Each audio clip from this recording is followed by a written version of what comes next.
Assalamualaikum warahmatullahi ta'ala wabarakatuh. Bismillahirrahmanirrahim. Alhamdulillahi rabbil alamin. Wassalatu wassalamu ala rasulillah wa ala alihi wa sahbihi ajma'in.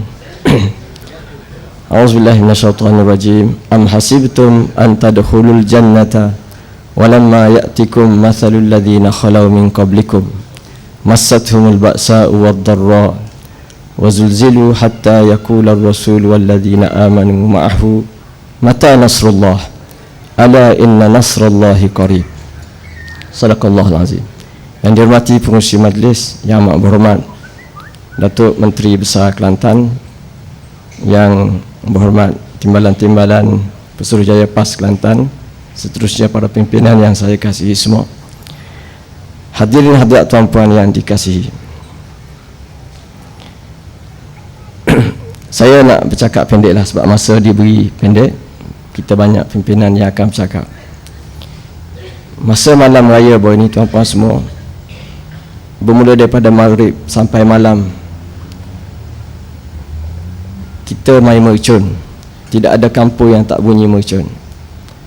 Tapi pada malam itu, ramai di antara kita yang tak seronok. Sebab malam itu jugalah saudara-saudara kita di Suria, saudara-saudara kita di Mesir berhadapan dengan dentuman-dentuman bom, terutama sekali di Suria. Dan dalam tempoh yang dekat, tak sampai seminggu kita berhari raya, peristiwa itu berlaku lagi di negara Mesir, yang menyebabkan hari raya kita ini agak cacat. Untuk kita bersukaria, walau bagaimanapun kita tahu bahawa daripada apa yang berlaku di hadapan kita itu, di sebalik hijab adalah mata Allah Ta'ala. Wallahu min waraihim muhit. Ma asaba min musibatin fil ardi wala fi anfusikum illa fi kitabim min qabli an nabra'aha. Inna dhalika 'ala Allahi yasir. Tidak ada musibah yang menimpa di dunia dan terhadap diri kamu kecuali ia adalah sudah menjadi takdir Allah yang telah Allah tulis di loh dan di loh mahfuznya sebelum Allah Ta'ala lepaskannya menjadi kejadian, menjadi peristiwa di muka bumi ini. Itu semua bagi Allah terlalu mudah. Maka kita umat Islam dituntut oleh Allah Ta'ala untuk beriman dengan takdir Allah.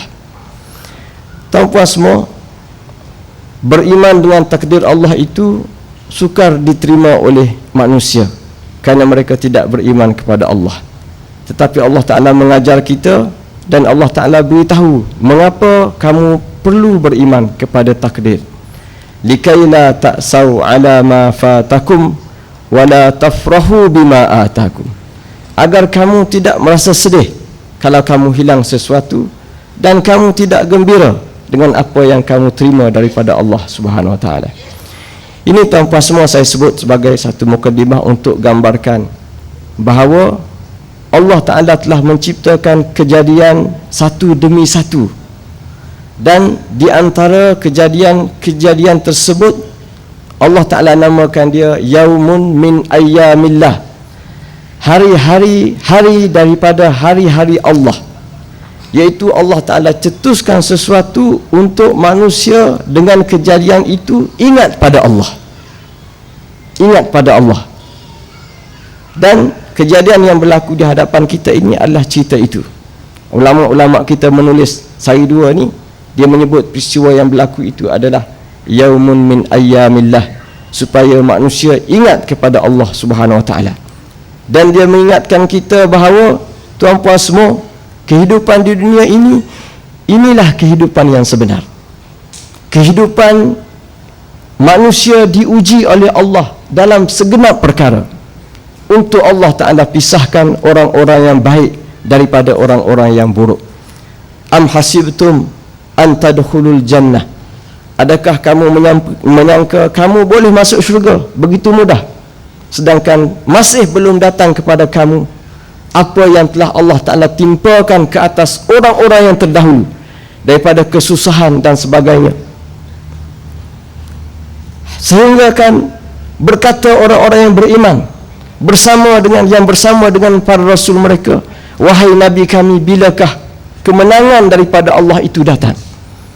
Ala, ketahuilah sesungguhnya kemenangan itu semakin hampir. Saya nak cerita pada tuan-tuan semua cerita Mesir. Ulama sejarah bercerita pasal Mesir.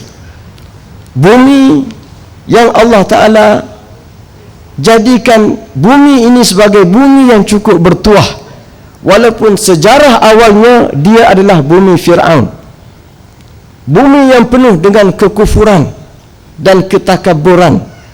Tetapi selepas Rasulullah sallallahu alaihi wasallam diutuskan, maka datanglah para sahabat menyampaikan dakwah Islam yang terakhir. Maka Mesir beriman kepada Allah Ta'ala. Daripada situ, sejarah Mesir adalah sejarah yang paling berkilau dalam sejarah umat Islam, mengatasi sejarah yang Rasulullah sallallahu alaihi wasallam cetuskan di kota Madinah. Madinah Mekah ni sekali, iaitu di zaman nubuwah dan di zaman Khulafa Ar-Rashidin. Itu zamannya. Tetapi selepas daripada itu, dia pergi ke Mesir, dan Mesir tidak lagi berpaling untuk terus mempertahankan agama Allah Ta'ala. Tuan-tuan ingat cerita bagaimana tentera salib melawan Baitul Maqdis. Sejarah paling pilu yang pertama untuk umat Islam. Apabila tentera salib menguasai Baitul Maqdis, umat Islam menjadi lemah, ketakutan, dan mengambil masa yang lama. Dan pada masa itulah Mesir datang dengan Salahuddin Al-Ayyubi untuk membebaskan Baitul Maqdis. Sekian lama selepas itu, tuan-tuan ingat cerita bagaimana kota Baghdad, kota pentadbiran Islam, kota ilmu, kota perdagangan Islam yang terkenal di seluruh dunia, diserang oleh tentera Tatar. Mereka membunuh lebih teruk daripada mereka apa yang kita saksikan sekejap tadi. Membunuh ratusan ribu umat Islam, tentera Tatar. Dan tidak ada yang membebaskan bumi Baghdad daripada Tatar kecuali tentera daripada Mesir. Ini tuan-tuan sejarah Mesir. Kemudian Mesir pernah berlaku dalam sejarah dia diperintah oleh pemerintah yang teruk, yang bermazhab Syiah, yang menghentam para sahabat, kerajaan Fatimiyah. Tuan-tuan ingat, di saat Mesir diperintah oleh kerajaan Syiah, rakyat Mesir sedikit pun tidak berganjak untuk tetap menganut fahaman Ahlus Sunnah wal Jamaah. Ini rakyat Mesir, sejarah dia. Ini rakyat Mesir. Dan Nakbah, peristiwa pilu berlaku di hujung 100 tahun yang lepas, apabila payung khilafah Islamiah jatuh, roboh dengan robohnya kerajaan Uthmaniyah di Turki.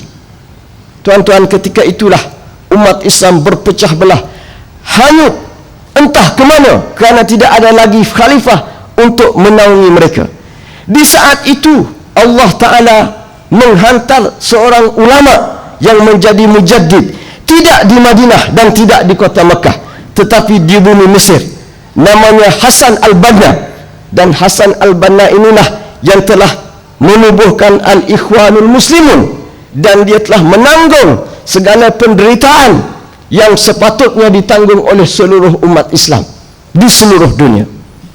Puluhan tahun lepas, ahli-ahli Ikhwanul Muslimin merengkuk dalam penjara, dibunuh, dan tidak ada umat Islam yang hendak mengasihi mereka. Allah Ta'ala biarkan bagaimana ujian itu berlangsung puluhan tahun. Tetapi hari ini tuan-tuan, siapa yang mati bersama ahli-ahli Ikhwanul Muslimin?